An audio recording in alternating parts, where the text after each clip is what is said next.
Hey there. 10 years ago, when I was 14, I decided to put myself online. Over all that time, you guys have seen the goofiest and the most vulnerable sides of myself. When you establish a relationship of any kind, you open yourself up to that kind of vulnerability. When you decide to display yourself, you offer what you perceive to be the best, but also the most exaggerated version of who you are. There have been times in my life where I have been uncomfortable with the idea of separating who Zach and Cheesy are. There have been days and nights that I've hated this idea of Cheesy, and there were times that I wish I never needed to be Zach. I chose the name CheesyBlueNips after having an awkward interaction with a family member. Some of you might know that my name before Cheesy was Bluefoo. I chose the name because I've always loved the color blue, and food just kind of rhymed. There was a day that I got into a Skype call with some family members, and my parents have never used Skype or really the internet very much at all, so we used my account. When we got into the call, my uncle read off the name Bluefoo with like a certain kind of caution in his voice. I was raised Christian and later strayed away from the faith, but this section of my family is really legalistic about their Christianity. They kind of read it as blue, and the F-U part at the end is like F-U. So when we got off call, I didn't necessarily get chewed out, but I did feel like I needed to change the name. So I went and made myself more obviously inappropriate, CheesyBlueNips, but at least not making it like a curse or whatever. That is like CheesyBlueNips though. That's already tied into who I was whenever I was 14 years old. I'm a person who wants to try and be as good as I can be.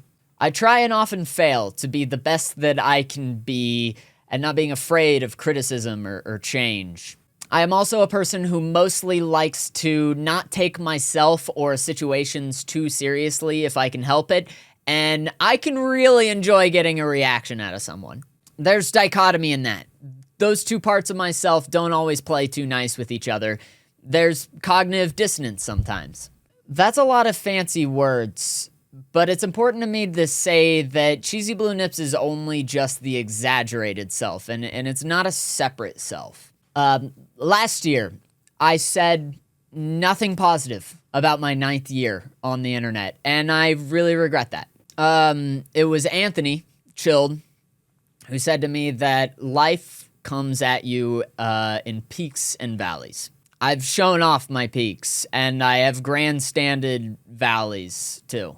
There's a middle ground somewhere in there, and that's where I love the display of myself best.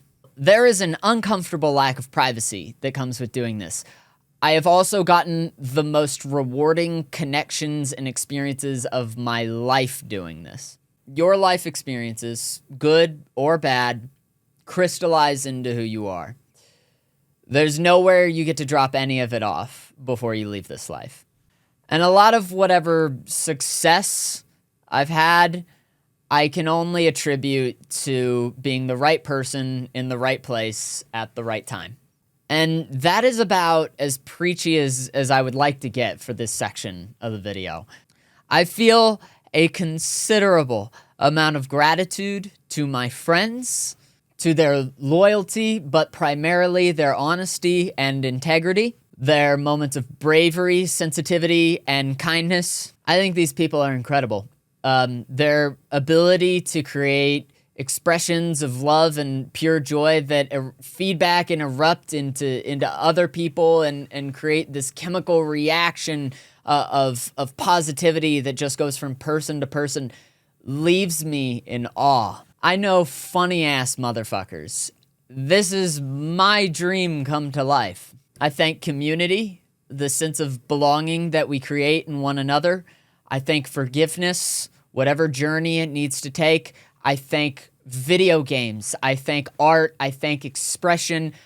I am thankful for my life. I am thankful for Losers Play. 10 years, guys. Thanks.